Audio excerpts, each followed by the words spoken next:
అందరికీ నమస్తే. Welcome to T Madhyam. నేను మీ వెంకటేష్ తెనాలి. వైఎస్ఆర్సీపీ పార్టీ ఓడిపోయిన తర్వాత కూడా కూటమి ప్రభుత్వం ఎన్నో ప్రలోభాలు పెట్టినా లొంగకుండా నెల్లూరు జిల్లాలో మరియు శాసన మండలిలో తన గళాన్ని ఎంతో బలంగా వినిపిస్తున్న నెల్లూరు సిటీ ఇన్ఛార్జు మరియు ఎమ్మెల్సీ పర్వతరెడ్డి చంద్రశేఖర్ రెడ్డి గారితో ఇవాళ మన ముఖాముఖి అనమాట. సార్ నమస్కారం. సార్ మీ గురించి విన్నది నిజమే అయింది. ఎందుకంటే నాకు చాలామంది చెప్పారు, మా ఫ్రెండ్స్ కూడా కొంతమంది మిమ్మల్ని వచ్చి కలవడం జరిగింది. అంటే మేము వెళ్ళినా కాదు, మీరు వెళ్ళినా కానీ సార్ అంతే పద్ధతిగా కూర్చొని మీకు కూడా అంతే ఫ్రీడమ్ ఇస్తారన్నారు. నిజంగానే అలాగే ఇచ్చారు. First of all thank you sir, అడగగానే మాకు ఇంటర్వ్యూ ఇస్తున్నందుకు. కూటమి ప్రభుత్వం అధికారంలోకి వచ్చి సంవత్సరం అయింది. కూటమి ప్రభుత్వం సంవత్సరం పరిపాలన పైన మీ అభిప్రాయం ఏంటి? అత్యంత బాధాకరమైనటువంటి పరిపాలన. అంటే నేను చిన్నప్పటి నుంచి కూడా రాజకీయాలంటే కొంత ఆసక్తి ఉండేది. చూస్తూ ఉంటాను ఎవరి పరిపాలన ఎలా ఉంది అనేది. ఇట్లాంటి ఘోరమైనటువంటి మోసపూరితమైనటువంటి పరిపాలనని ప్రజలు ఎప్పుడు ఎక్కడ కూడా చూసి ఉండరు. ఎన్ని అబద్ధాలు చెప్పినారు. జగన్మోహన్ రెడ్డి గారు ఆ రోజు కొన్ని పథకాలు ఇస్తూ ఉండేటప్పుడు ఈ పథకాలు ఇలానే కొనసాగిస్తే ఆంధ్ర రాష్ట్రం ఒక శ్రీలంక అవుతుందని, ఇంకా ఈ వెనుజులా అవుతుందని, ఇట్లాంటి కొన్ని అభ్యంతరకరమైనటువంటి పదాలు చంద్రబాబు నాయుడు గారు వాడి ఎలక్షన్స్ వచ్చేటప్పటికి ఇతను ఇచ్చిన దానికంటే కూడా ఎక్కువగా 2 3 నేను ఎక్కువగా ఇస్తానని చెప్పి ఆ రోజు చెప్తే జగన్మోహన్ రెడ్డి గారు అప్పుడే చెప్పారు, ఇవి సాధ్యం కాదు, నేను ఏవైతే చెప్పినానో అవి కంటిన్యూ చేస్తాను. చంద్రబాబు నాయుడు గారు చెప్పిన ఇవన్నీ కూడా మోసాలని పదే చెప్తే చంద్రబాబు నాయుడు గారికి అందరికీ తెలుసు, ఆయన అబద్ధాలు చెప్తాడు, చెప్పింది చేయడు, మోసం చేస్తాడని ప్రజలందరికీ తెలుసు.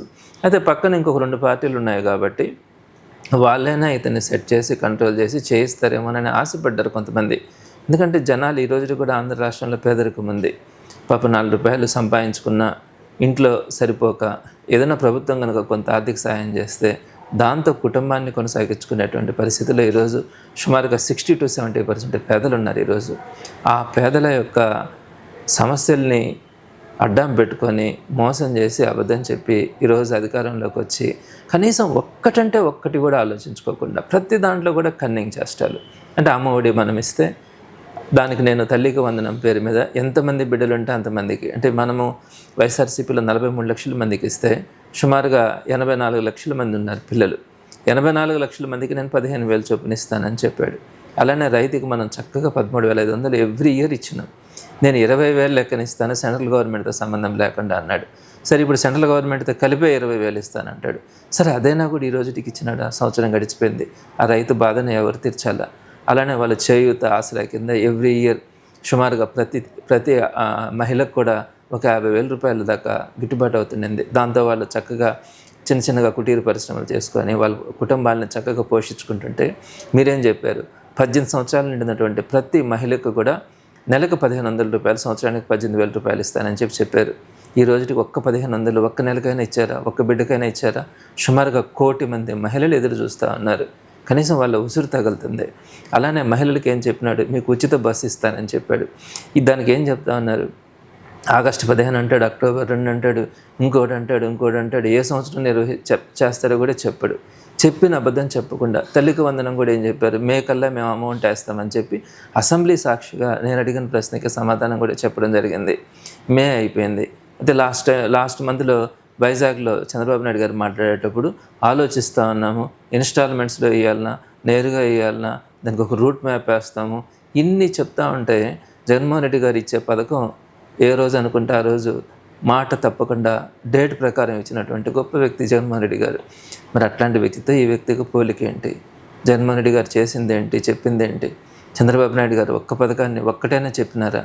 మరి ఎవరైనా ఒక ఉద్యోగం కోసం అబద్ధం చెప్పి నేను అది చేస్తాను, ఇది చేస్తాను, లేకుంటే ఫాల్స్ స్టేట్మెంట్స్తో ఒక ఉద్యోగం కనుక ఎక్కడన్నా గవర్నమెంట్లో కానీ ప్రైవేట్లో కానీ చేరితే అది కానీ చేయకపోతే అతను చెప్పింది అబద్ధాలని తేలిస్తే డెఫినెట్గా ఉద్యోగం నుంచి తీసేస్తాం.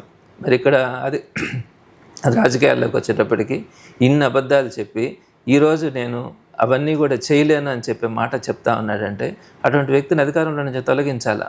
మరి మన రాజ్యాంగం అట్లాంటి అవకాశం లేదు కాబట్టి ఆ అవకాశాలని వాడుకొని వీళ్ళు ఈరోజు ప్రజలు అమాయకులు అని చెప్పి వీళ్ళు చేస్తున్నటువంటి పరిపాలన అత్యంత దుర్మార్గమైనది.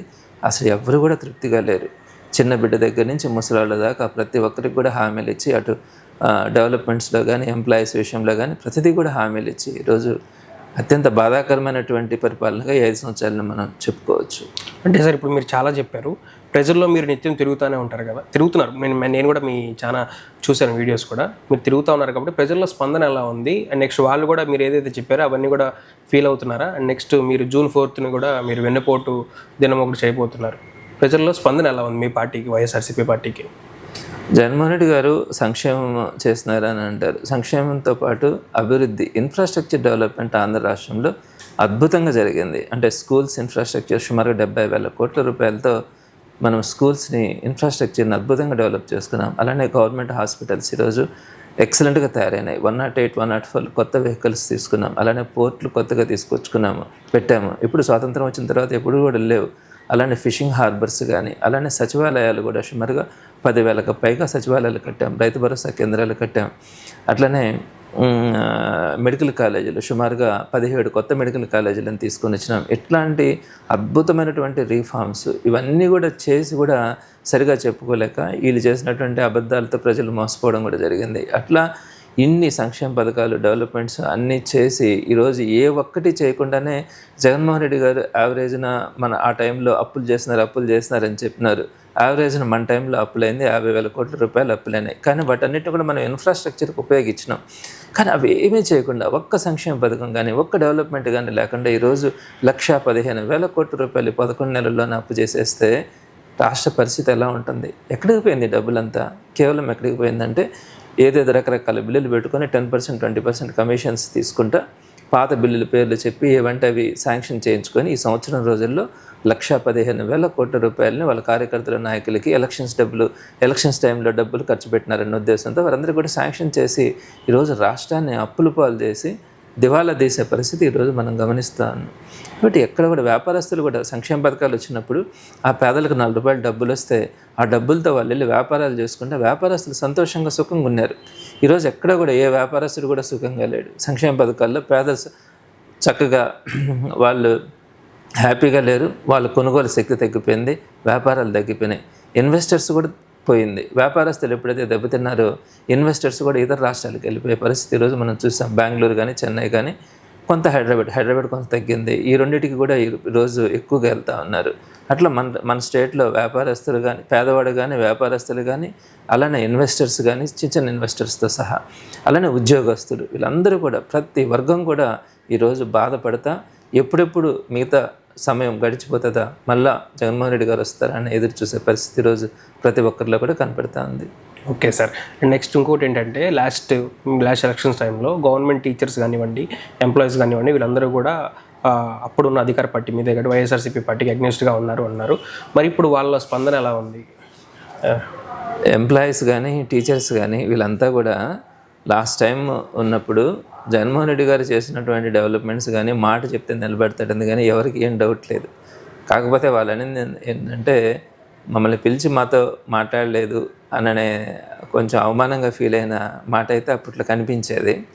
తర్వాత ఈ కూటమి ప్రభుత్వం వచ్చిన తర్వాత ఇటీవల నేను ఎంప్లాయీస్తో మాట్లాడుతున్నప్పుడు వాళ్ళని అడిగాను, ఈ కూటమి ప్రభుత్వం మీకు ఏం చేస్తుందని మీరంతా హార్డ్ కోర్గా పనిచేస్తున్నారంటే, మాకు తెలుసు చంద్రబాబు నాయుడు గారు ఏం చేయరు, ఈ ప్రభుత్వంలో ఏమీ కాదు, చెప్పినవి చేయరు, చేసేది లేదు.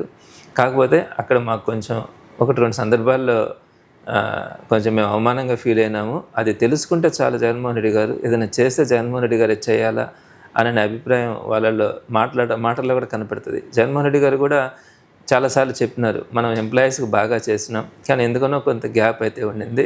రాబోయే రోజుల్లో ఉద్యోగస్తులను కానీ, ఎంప్లాయీస్ అందరినీ కూడా నా మనసుకి దగ్గరగా తీసుకునే దానికి నేను తప్పకుండా ప్రయత్నిస్తానని చెప్పడం కూడా జరిగింది. అండ్ రాబోయే రోజుల్లో కూడా వాళ్ళకి సంబంధించినటువంటి ఒక ఆలోచన చేస్తూ ఉన్నారు. వాళ్ళందరూ ఎంప్లాయీస్ అందరూ కూడా ఒక నమ్మకం జగన్మోహన్ రెడ్డి గారు మాత్రమే. ఈవెన్ మీరు ఒక విషయం చెప్తాను, ఐఆర్ విషయం తీసుకుంటే జగన్మోహన్ రెడ్డి గారు మొట్టమొదటి క్యాబినెట్లోనే రాగానే ఐఆర్ని 27% ఇచ్చి, ఆ తర్వాత కేవలం సంతకం పెట్టడమే కాదు, మొట్టమొదటి క్యాబినెట్లో మొట్టమొదటి నెల నుంచే వాళ్ళకు వచ్చే జీతంతో పాటు ఐఆర్ని కలిపి జీతాలు ఇచ్చిన రోజులు అవన్నీ కూడా. ఆ తర్వాత కోవిడ్ అంత కష్టాలు వచ్చినా కూడా 2 years ఎక్కడ కూడా వాళ్ళందరికీ కూడా సఫిషియెంట్గా శాలరీస్ ఎక్కడ కూడా ఆపలేదు ఒక్కరోజు కూడా. అదే మీకు విజయవాడ ఫ్లడ్స్ వస్తే అక్కడ ఒక ప్రాంతంలో వచ్చిన దానికి త్రూఅవుట్ స్టేట్లో ఉండే ఎంప్లాయీస్ అందరి దగ్గర నుంచి ఒకరోజు శాలరీ కట్ చేసినారు. 2 years కోవిడ్తో సఫర్ అయినా కూడా ఒకటో తేదీ జీతాలు ఇచ్చినటువంటి ఘనత జగన్మోహన్ రెడ్డి గారిది.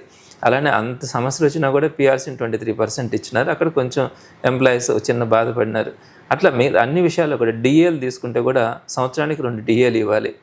జగన్మోహన్ రెడ్డి గారు 5 సంవత్సరాల్లో కోవిడ్ ఉన్నా కూడా 12 డిఏలు ఇచ్చారు. అంటే అంతకుముందు ప్రభుత్వం పెట్టిపోయినటువంటి 2 డిఏల్ని, అలానే ఈయన ఇవ్వాల్సినటువంటి 10 డిఏల్ని, మొత్తం 12 డిఏల్ని ఇచ్చినటువంటి చరిత్ర 5 సంవత్సరాలు ఎవరికైనా ఉందంటే అది కేవలం జగన్మోహన్ రెడ్డి గారిదే.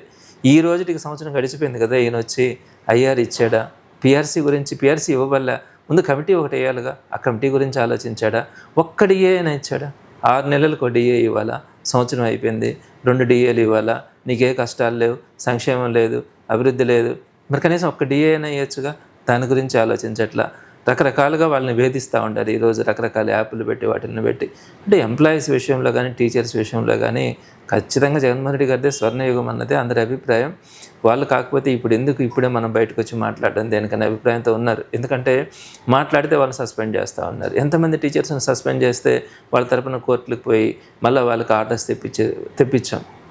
కాబట్టి ఈరోజు ఎంప్లాయీస్ అందరూ కూడా ఆలోచిద్దాం, ఇప్పుడే ఎందుకు, మా రోజులు వస్తాయి, మేము సరైన సమాధానం చెప్తామని ఈరోజు ప్రతి ఒక్క ఎంప్లాయీ కూడా ఆలోచిస్తూ ఉన్నారు. అండ్ ఇంకొకటి సార్, కూటమి ప్రభుత్వం అధికారంలోకి వచ్చిన తర్వాత యువతకు ఉద్యోగ అవకాశాలు ఎలా ఉన్నాయి? ఉద్యోగ అవకాశాలు ఇది చాలా హాస్యాస్పదం. ఎందుకంటే ఏ ప్రభుత్వమైనా కొద్దో గొప్ప ఉద్యోగాలు ఇస్తుంది. అంటే చంద్రబాబు నాయుడు గారు 2014-19 మధ్యలో 34,000 ఉద్యోగాలు ఇచ్చినాడు. డిఎస్సి కానీ మిగతా గవర్నమెంట్ జాబ్స్ అన్నీ కలిస్తే 34,000 ఉద్యోగాలు ఇచ్చినాడు. జగన్మోహన్ రెడ్డి గారు ఎవరు కూడా ఊహించలేరు ఆయన ఉద్యోగాలు ఇచ్చినారు. ఏమిచ్చారు? ఫస్ట్ది సచివాలయంలో రెగ్యులర్ స్టాఫ్, నేను వాలంటీర్స్ గురించి మాట్లాడట్లా, రెగ్యులర్ స్టాఫ్ 140,000 ఉద్యోగాల్ని సింగిల్ నోటిఫికేషన్లో హడావిడి లేకుండా ఎట్ ఏ టైం వారందరికీ కూడా భారతదేశంలో ఎక్కడ కూడా అన్ని జాబ్స్ని ఒక నోటిఫికేషన్లో ఏ రాష్ట్రంలో కూడా ఇవ్వలే. మరి 140,000 ఉద్యోగాలని రెగ్యులర్ స్టాఫ్ని రిక్రూట్ చేసి వారందరికీ కోవిడ్ ఉన్నా కూడా 2 years తర్వాత వారందరినీ కూడా రెగ్యులర్ చేసి వారందరికీ కూడా ఫుల్ శాలరీస్ కానీ స్కేల్ని వాళ్ళకి ఇంప్లిమెంట్ చేసినటువంటి ఘనత జగన్మోహన్ రెడ్డి గారిది. దాంతోపాటు మిగిలిన అంటే ఈ వాలంటీర్స్ వచ్చేటప్పటికి 2,60,000 మంది. ఈ వాలంటీర్స్ని తీసి పక్కన పెడితే ఆర్టీసీ ఎంప్లాయీస్ అందరినీ గవర్నమెంట్లోకి తీసుకొని వాళ్ళకు ఒక ఉద్యోగ భద్రతను కల్పించడం, అదేవిధంగా ఎయిడెడ్ సెక్టర్ని గవర్నమెంట్లోకి తీసుకోవడం, వైద్య విధాన పరిషత్ని గవర్నమెంట్లోకి తీసుకోవడం, దీంతోపాటు సుమారుగా 54,000 గవర్నమెంట్ హాస్పిటల్స్లో న్యూ రిక్రూట్మెంట్స్ని చేయడం కానీ, వీటితో పాటుగా ఇంకొక సుమారుగా అన్నీ కలిపి వాలంటీర్స్తో కలిపి అయితే 4 లక్షల ఉద్యోగాలు, వాలంటీర్స్ కాకుండా అయితే 2 లక్షల చిల్లర ఉద్యోగాల్ని ఒక్క జగన్మోహన్ రెడ్డి గారు 2019-24 మధ్యలో ఇచ్చినటువంటి చరిత్ర జగన్మోహన్ రెడ్డి గారికి మాత్రమే దొరుకుతుంది. అయితే సుమారుగా 4 లక్షల ఉద్యోగాల్ని మనం ఆ రోజు ప్రొవైడ్ చేస్తే ఈరోజు ఒక్క ఉద్యోగం ఇవ్వలేదు అని తీసి పక్కన పెడితే సుమారుగా 2,30,000 మంది వాలంటీర్స్కి మీకు 10,000 రూపాయలు ఇస్తా, మీరు నాకు పూతరేకలు తెచ్చియండి అని చెప్పి ప్రభుత్వంలో ఈరోజు ఉన్నటువంటి మంత్రులు ఆ రోజు చెప్తే నమ్మి మోసపోయి ఇక్కడ గౌరవంగా బతుకుతా ఉంటే ఓట్లు వేస్తే వాళ్ళకి ఈరోజు నెట్ట నిలువున అసలు మీరు ఎక్కడున్నారు, మీకేం సంబంధం అని చెప్పి పీకాడు బారేశారు. 2,30,000 మంది ఈరోజు నడి రోడ్డు మీద పడ్డారు. అదేవిధంగా ఈ డ్వాక్రాలో మెప్మాలో పనిచేసేటువంటి వాళ్ళని వాళ్ళ పార్టీ కార్యకర్తలు కాకపోతే ఎక్కడైనా కూడా నిర్దాక్షిణ్యంగా వాళ్ళందరినీ తీసేస్తున్నారు. అదేవిధంగా వైన్ షాప్స్, గవర్నమెంట్ వైన్ షాప్స్ని పెట్టి మద్య నియంత్రణ చేయాలన్న ఆలోచనతో చాలా చక్కగా టైమింగ్స్ కానీ అవన్నీ మెయింటైన్ చేస్తూ ఉంటే సుమారుగా 20,000 మంది అక్కడ రకరకాలైనటువంటి అకౌంట్స్ డిపార్ట్మెంట్స్లో కానీ అట్లా పనిచేస్తూ ఉండే వారందరికీ కూడా కనీసం కాంపెన్సేషన్ 1 నెల జీతం కూడా ఇవ్వకుండా వారందరినీ నడి రోడ్డు మీద వదిలేశారు. వాళ్ళతో పాటు సుమారుగా 10,000 వెహికల్స్ తిరుగుతూ ఉన్నాయి. అంటే రేషన్ షాప్, వృద్ధులు, వికలాంగులు వీళ్ళందరూ ఇళ్ళకాడి నుంచి బయట రాలేరని వాళ్ళందరికీ కూడా ఇంటికి రేషన్ పంపించే విధానాన్ని తీసుకొని వచ్చి తద్వారా సుమారుగా 10,000 వెహికల్స్ ఇచ్చి 10,000 కుటుంబాలకి వారందరూ కూడా ఏదో ఒక విధంగా బతికే పరిస్థితిని కూడా తీసుకొచ్చారు. ఈరోజు ఆ బండ్లందరినీ కూడా నిర్దాక్షిణ్యంగా నోటీస్ పీరియడ్ కూడా లేకుండా వారందరికీ అగ్రిమెంట్ కూడా ఉంది, 72 నెలల పాటు ఖచ్చితంగా వాటిని ఉపయోగించుకుంటామని చెప్పి మనం వాళ్ళందరికీ కూడా బండ్లు తీసి ఇచ్చాం, వాళ్ళు ఈఎంఐలు కట్టుకుంటామన్నారు బ్యాంక్ లోన్ తీసుకొని. మరి వారందరికీ 1 నెల కూడా కాంపెన్సేషన్ ఇవ్వకుండా నోటీస్ పీరియడ్ లేకుండా వారందరినీ నిర్దాక్షిణ్యంగా 10 రోజుల క్రితం ఆ 10,000 కుటుంబాలకు సంబంధించిన వెహికల్ని రోడ్డును పడేశారు. ఈ విధంగా ఈరోజు సుమారుగా కొత్త ఉద్యోగం ఒక్కటి కూడా ఇవ్వకపోగా సుమారుగా 3 లక్షల మంది ప్రభుత్వం దగ్గర నుంచి బెనిఫిట్ పొందుతూ ఏదో ఒక ఎంప్లాయ్మెంట్ చేసుకుంటున్నటువంటి వాళ్ళని రోడ్డు మీద వదిలేశారు. ఇకపోతే ఒక్క డిఎస్సి అంటున్నారు. 16,000 ఉద్యోగాలకు మాత్రమే మేము డిఎస్సి ఇచ్చి దాంతోనే ఈ రాష్ట్రం ఉద్ధరిస్తున్నామని చెప్తా ఉన్నారు. అది కూడా వీళ్ళకి ఒక చిత్తశుద్ధి లేదు. మొట్టమొదటి సంతకం 16,300 ఉద్యోగాలకి అయితే పెట్టారు. ఈ రోజుకి కూడా దాని గురించి ఇంప్లిమెంటేషన్ లేదు. తీరా చూస్తే మొన్న ఆ 117 జీవో రద్దు చేసి జిఓఎంఎస్ నెంబర్ 19/2021 అనే 3 జీవోలు తీసుకొచ్చారు. ఆ 3 జీవోల ద్వారా ఈరోజు నేను రాత్రి కూడా డిఈఓలతో మాట్లాడాను. సర్ప్లస్ ఉన్నారు. ఒక్క నెల్లూరు జిల్లాలోనే 100 మంది సర్ప్లస్ ఉన్నారు. మీరు తీసుకొచ్చిన కొత్త జీవోల వల్ల ఇంతమంది సర్ప్లస్ టీచర్స్ ఏర్పడితే రేపొద్దున మీరు కొత్తగా ఈ మెగా డిఎస్సిలో రిక్రూట్ చేసుకునేది నిజమా? వాళ్ళందరికీ కూడా ఉద్యోగాలు మీరు చూపించగలరా? తప్పకుండా మీరు ఏదో ఒక విధంగా దాని మీద కోర్టుకి ఇస్తారు. ఎవరో ఒకరి దగ్గర దాని మీద స్టే తీసుకొని వస్తారు. ఆ రిక్రూట్మెంట్ కాకుండా కూడా మీరు అడ్డుకునే పరిస్థితి కనపడుతుంది. ఎందుకంటే మీరు తీసుకొచ్చినటువంటి ఈ జీవోల వల్ల అక్కడ ఎక్కడ కూడా వ్యాకన్సీస్ లేవు. ఇట్లాంటి దుర్మార్గమైనటువంటి పరిపాలనలో కొత్త ఉద్యోగాల గురించి ఎవరు ఎక్స్పెక్ట్ చేయగలరు? ఎటువంటి పరిస్థితులు ఇవన్నీ కూడా సాధ్యం కావు. ఇంకొకటి సార్, నెల్లూరు జిల్లాలో ప్రత్యేకంగా ఏమిటంటే ఈ మధ్య సోషల్ మీడియా అరెస్టులు కూడా బాగా జరుగుతున్నాయి. అంటే మీ కార్యకర్తలతో మాట్లాడింది ఏంటంటే వాళ్ళు కేసులు పెడుతున్నారు కానివ్వండి, నిజంగా చెప్పాలంటే టీడీపీ క్యాడర్ కూడా హ్యాపీగా లేదు. ఎందుకంటే రేపొద్దున వైసీపీ వస్తే మా పరిస్థితి ఏంటా అని చెప్పేసి భయపడుతున్నారు అని చెప్పేసి టీడీపీ వాళ్ళు కూడా భయపడుతున్నారు అంటారు. అది నిజమేనా? డెఫినెట్గా టీడీపీ ఇక్కడ నెల్లూరు అనే కాదు, రాష్ట్రంలో ప్రతి దగ్గర కూడా ఒకటే ఆందోళనలోనే ఉన్నారు. ఇంత అరాచకమైనటువంటి పాలన మనం అలవాటు చేస్తే ఎక్కడో సపోజ్ ఫర్ ఎగ్జాంపుల్ కొంతమంది మీద పెడుతున్నటువంటి కేసులు ఎప్పుడో 10 సంవత్సరాల క్రితం ఏదో ఒక స్క్రీన్ షాట్లు తీసుకొచ్చి ఆ రోజుల్లో ఇది పెట్టినారని చెప్పి దాని మీద ఇప్పుడు కేసులు ఫైల్ చేసి రిమాండ్లోకి పంపించి నెలల తరబడి వాళ్ళందరినీ కూడా నిర్బంధించేస్తూ ఉంటే ఈ లెక్కను తీసుకుంటే ఎవరి మీదనైనా కేసు పెట్టడం, రిమాండ్లోకి తీసుకోవడం, జైల్లో పెట్టడం అనేది ఏది కూడా అసాధ్యం కాదు. ఇంక మీదట ఏ ఒక్కరినైనా కూడా పెట్టేసే పరిస్థితి ఈరోజు కనపడుతూ ఉంది. మరి అట్లాంటి పరిస్థితులు ఈరోజు తెలుగుదేశం వాళ్ళు అందరిలో కూడా మార్పు వచ్చింది. జగన్మోహన్ రెడ్డి గారు అన్నీ చేస్తే మేము చెప్పిన అబద్ధాలకు మోసపోయి 11 సీట్లు వాళ్ళకి ఇచ్చినప్పుడు మేము చెప్పింది మోసం అని తెలిసిపోయింది, మేము ఇవ్వట్లేదని తెలిసిపోయింది అని అనుకున్నప్పుడు రేపొద్దున తెలుగుదేశం పార్టీ పరిస్థితి ఎలా ఉంటుంది ఊహించుకుంటే అందరికీ కూడా అర్థమవుతుంది. అలాంటి పరిస్థితుల్లో వైసీపీ మరలా అధికారంలోకి వస్తుంది. వచ్చినప్పుడు వీళ్ళు చూపించినటువంటి దారిలోనే రేపు తెలుగుదేశం పార్టీ అంటే మా మీద జరిగితే ఎలా ఉంటుందన్నది ఈరోజు తెలుగుదేశం పార్టీలో ఉన్నటువంటి సగటు కార్యకర్త నాయకుల్లో ఉన్నటువంటి ఆవేదన. తప్పకుండా చట్ట ప్రకారమే వెళ్ళడం జరుగుతుంది. జగన్మోహన్ రెడ్డి గారు ఏది కూడా చట్టాన్ని మించి చేయరు. చట్ట ప్రకారమే ఈరోజు వీళ్ళు చేస్తున్నటువంటి తప్పులన్నింటినీ కూడా అవి తీవ్రమైనటువంటి పనిషబుల్ పరిస్థితులు ఉన్నాయి. వీళ్ళు చేసేటువంటి అక్రమాలు కానీ వీళ్ళు చేస్తున్నటువంటి అక్రమ కేసులు ఏవైతే పెట్టినారో అధికారులు కానీ వాళ్ళందరూ మాత్రం తప్పకుండా పనిష్ కావాలా. లేకపోతే భవిష్యత్తులో ఇటువంటి పరిస్థితులు కొనసాగితే ప్రజాస్వామ్యానికే అనుమానం వస్తుంది. కాబట్టి ఖచ్చితంగా రాబోయే రోజుల్లో ఎవరైతే ఈరోజు తప్పు చేస్తూ ఉన్నారో వారందరికీ కూడా శిక్ష పడుతుంది. రాబోయే రోజుల్లో ఇట్లాంటి పరిస్థితులు ఇంకొకరు ఎవరు చేయకూడదు అన్న ఆలోచనతోనే చేయడం కూడా జరుగుతుంది. ఒక మంచి పరిపాలన అయితే జగన్మోహన్ రెడ్డి గారు అందించడం కూడా జరుగుతుంది. నెల్లూరు జిల్లాలో ఈ టైప్ ఆఫ్ రాజకీయాల పని చూసారంటే ఒక మాజీ మంత్రిని అరెస్ట్ చేయడం,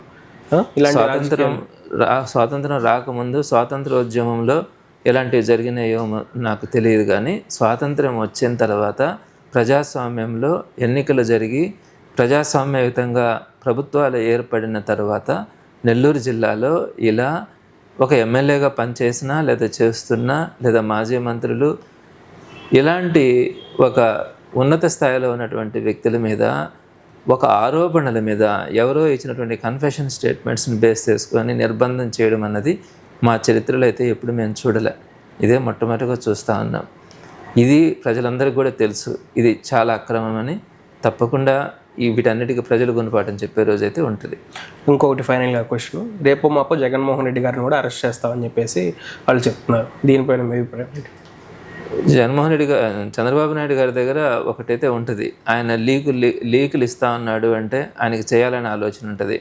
ప్రభుత్వం మీద గట్టిగా రియాక్షన్ వచ్చినప్పుడు మళ్ళీ ఆయన ఏ అబద్ధాలైనా ఏ మోసాలైనా చేయడానికి కూడా సిద్ధపడేటువంటి ఒక గొప్ప వ్యక్తి అని చెప్పాలి ఆయన్ని. సో డెఫినెట్గా మేమైతే రేపు ఏం జరుగుతుంది, ఎల్లుండి ఏం జరుగుతుంది అన్న ఆలోచన అయితే ఎవరికి లేదు. జగన్మోహన్ రెడ్డి గారు చాలా స్టేబుల్గా, నేను ఒకటి చెప్తాను, చంద్రబాబు నాయుడు గారు ఓడిపోతే 3 సంవత్సరాలు ఎక్కడ దాక్కున్నాడు? ఒక్కరోజైనా ఆంధ్ర రాష్ట్రానికి వచ్చినాడా? కోవిడ్లో తిరిగినాడా? సరే చంద్రబాబు నాయుడు గారు సరే వయసు లేదు, లోకేష్ గారు ఏమైనా తిరిగినారా?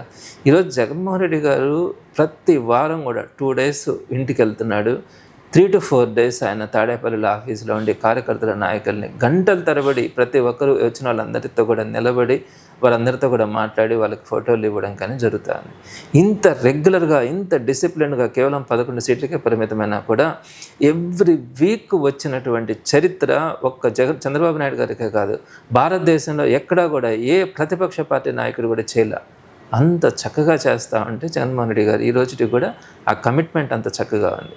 అంటే వీళ్ళు కేసులు పెడతాము, ఇంకోటి పెడతాము అని అంటే కూడా జగన్మోహన్ రెడ్డి గారు కానీ ఎవరు కానీ భయపడరు. దేనైనా కూడా ఎదుర్కోవడానికి సిద్ధమే. రేపు ఎల్లుండి ఏం జరుగుతుంది అనేది మా ఎవరికి కూడా ఆలోచన కాదు. ఈరోజు మేమేం చేయాలి, ఈరోజు ప్రజలకి ఏ విధంగా పనిచేయాలన్న దాంతో గురించి మాత్రమే జగన్మోహన్ రెడ్డి గారి దగ్గర నుంచి మా దాకా కూడా ప్రతి ఒక్కరూ కూడా ఆలోచించే విధానం. వాళ్ళు ఏమైనా చేసుకోవచ్చు. వాళ్ళ చేతిలో ఒక రాయి అనేది దొరికింది. అది ఎక్కడ ఎవరి మీద పడుతుందో కూడా తెలియదు. పడినా కూడా దేనికైనా సిద్ధంగానే ఉంటా ఉంది party. Okay, thank you sir. చాలా మంచి ఇంటర్వ్యూ ఇచ్చారు మాకు. ఆల్మోస్ట్ అన్ని టాపిక్స్ కవర్ అయ్యాయని చెప్పేసి మేము అనుకుంటున్నాం. ఇలాంటి మరిన్ని వీడియోస్ తెస్తూనే ఉంటాం. చూడండి. ఇట్లు టీమాజ్యం. Thank you for watching.